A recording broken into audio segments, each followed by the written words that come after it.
Саламатсыздар, құрметті тыңдаушылар. Біз қазір Бозарық еді Алтын Орда. Қазір ол жерде біздің клиникамыз, клиника Абдуалиев. Бұл жерде біз ескі түркі халықтарының методтарын қолданып, адамдарға ем көрсетіп жатырмыз. Біздің ескі түркі халықтарымызда үлкен ғылым, білім болған. Бұл медицина саласында тоже үлкен ғылым болған. Бұның атасы Авиценна, бұл Бұхарада туылған. 18-ші ғасырға шейін бүтін Еуропада осы медицинаны қолданып келген. Енді революциядан кейін ол медицинаны жауып тастаған. Ол медицинаның 4 қағидасы бар. Бірінші Аллаға сену, екінші мижаз, төртінші салауатты тұрмыс салты, төртіншісі духовное состояние. Медицинаны жапқанның ең бірінші себебі ол потому что Аллаға сенген, соның үшін жауып тастаған оны. Лениннің бірінші шығарған приказы не болған? Ленин бірінші шығарғанда религия это опиум народа деп шыққан ғой. Сөйткенде бүтін мешіт бар ма, церковь бар ма, бәрін бұзып тастаған, молдалардың бәрін сүргін қылған. Сөйтіп религияны жоққа санаған ғой. Ибн Синаның кетесі связан с религией. Енді бүгін біз религия тоқтамаймыз, біз бүгін су туралы сөйлейміз. Су жеті ғой вода. Вода это жизнь, өмір. Су болмаса адам өледі. Қазір 1 литр су бензиннен қымбат тұрады, білесіздер ме? Бензин қанша тұрады, су қанша тұрады? Сұрап көріңіздер магазинге барып. Вода уже дороже становится, чем бензин. Бұл дегенде келешекте ең қымбат нәрсе су болар екен, су. Ең ұрыстың көбі шығатыны, ең жанжалдың көбі шығатыны судан шығар екен. Су болмаса бітті ғой. Су болмаса егін көгермейді. Су болмаса енді мысалы адам тамақсыз жүруі мүмкін екен 10-15 күн аштан. Сусыз 2-3 күннен артық шыдай алмайды екен, адам өлер екен. Соның үшін өте судың маңызы үлкен. Енді біз суды қалай ішуіміз керек, қалай не қылуымыз керек? Қазіргі заманда судың маңызы мына әзір күн қалай ысып жатыр. Адамның бәрі су ішіп жатыр. Су ішу керек қой. Суды қалай ішу керек суды? Сол мәселе. Қандай су ішуіміз керек? Қай уақытта ішуіміз керек? Қайтып ішуіміз керек? Сол сұрауларға жауап береміз да біз. Енді суды ішкенде судың ең тазасы қаяқтың суы? Судың ең тазасы таудағы келіп жатқан бұлақтың суы. Ол самый чистая вода.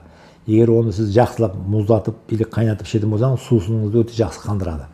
Бізде қазір сусынға не ішіп жатыр? Қазір сусынға барады дизи, мизи, кола, энержи бәрін ала береді, ұра береді деген. Ол момент сусыныңызды қандырады да кейін опять жажды вызывает. Ол сусынды полный алмайды. Енді ең таза су это холодная, таудан келіп жатқан су. Енді және бір қызық тенденция бар. Мысалы Индияда біз барып көргенбіз. Индияда олар тек қана қайнаған су ішеді да, кипяток пьют. Біз аюрведадан оқығанымызда көргенбіз, терімізге құйып қояды, жаздың күні жаңа тынбай іше береді кипятокты. Кипяток. Апаса кипяток удаляет жажду. Бухараға барсаңыз, Самарқанға барсаңыз, тоже они пьют кипяток. Жаздың күні палауды жеп алады, арқасынан ыстық көк шай ішеді ғой. Сондай шілденің күнінде қалай ол? Шілденің күнінде анау қайнап тұрған суды қалай ішеді? Ол қалай сусынды қандырады? Бір күн бір юморист айтып жатыр, как это уму непостижимо дейді да. Ақылға сыймайтын нәрсе дейді. Оказывается, действительно, ыстық күнде егер ыстық шай ішетін болсаңыз, сусынды ол жақсырақ қандырар екен. Өзіңіз ысып тұрған кезде ана мұздай су ішкеннен кейін ана іштегі ыстықты басар екен да ол. Бұл жерде мижаздың да рөлі үлкен екен. Енді кімнің ішінде ыстығы действительно көп болатын болса, адамдар бөлінеді ғой, ыстық мижаз, суық мижаз болып. Ыстығы көп болса, ол ыстық суды так ішемейді екен. Ол жерде мұздай ішу керек екен. Мұздай ішпесе болмайды екен. Біз практикаға барып қалған кезде біз неге барғанбыз? Терміз.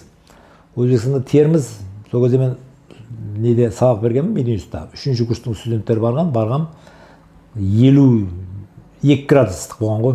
Енді ана суды ішіп алдым, қарным ісіп тұрақта. Сөйтіп главврачтар келіп қалды. Мен айттым суға тоймайсың, оның бір жайы бар. Ресторанға бардық, ресторанға барсақ, окрошка бар екен. Окрошканың ішінде мұз сақ қойған, мұз. Мұзбанан бірге іштік қой окрошканы. Содан кейін мен сусыным қанды, одан кейін үстіне тамақ жедік. Содан кейін жанам кіріп, көзім ажылып, арақ суды ішіп жатырмыз, газ вода ішіп жатырмыз, анау ішіп жатырмыз, суға қанбаймын ғой. Енді сол кезде барып ана лед банан ішіп, ледті жедім ғой, лед. Сол кезде анау су қанып, үстінен жаңағы нені тамақ іштік қой. Бізде осындай ішеді, лед ішу керек деді, лед. Мұз бар ғой, мұз ішу керек деді. Енді слишком ыстық болса, мұздай сусыз сіз шығамайсыз. Енді ана индустар жайлап ішіп барады ана қайнаған суын.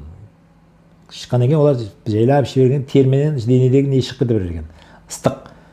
Содан жаңағы ішіндегі сусынды термостатты басып тұрар екен да. Соның үшін ең таза су бұл таудың суы, бұлақтың суы, ана газированный сулар, бұлардың бәріне желательно жоламау керек. Ең сол таудың суын тауып ішу керек. Пожалуйста, мұзда ішсе болады. Енді қайнатып ішсеңіз, ыстық қылып ішсеңіз, үйренсеңіз, это тоже лучше.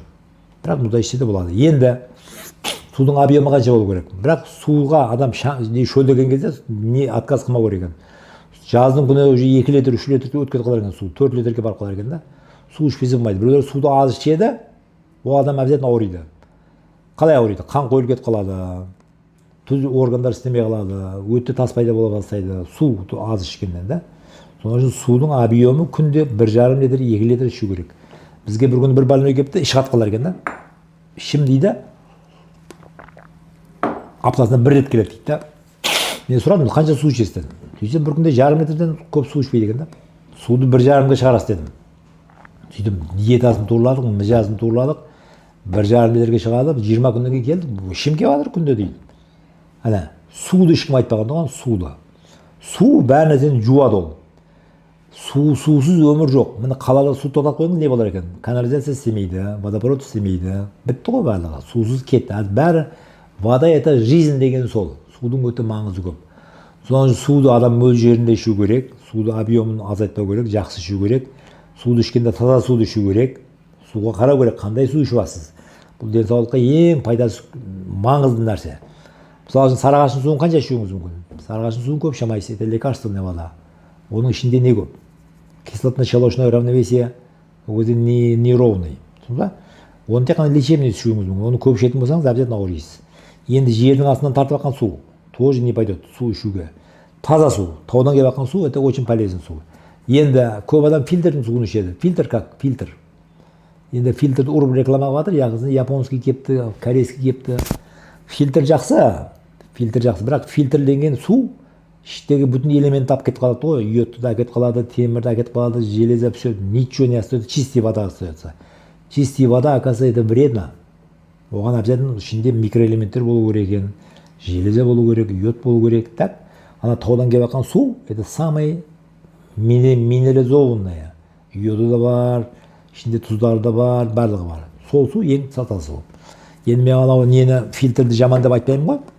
Так, оның суында ішу керек, адам бәрі фильтр қойдырып жатыр ғой. Енді ана фирмадағылар келіп маған жанжал қылып жүрмесін. Так. Соның үшін сіздердің суларыңыз да жақсы, бірақ ең таза су таудың суы.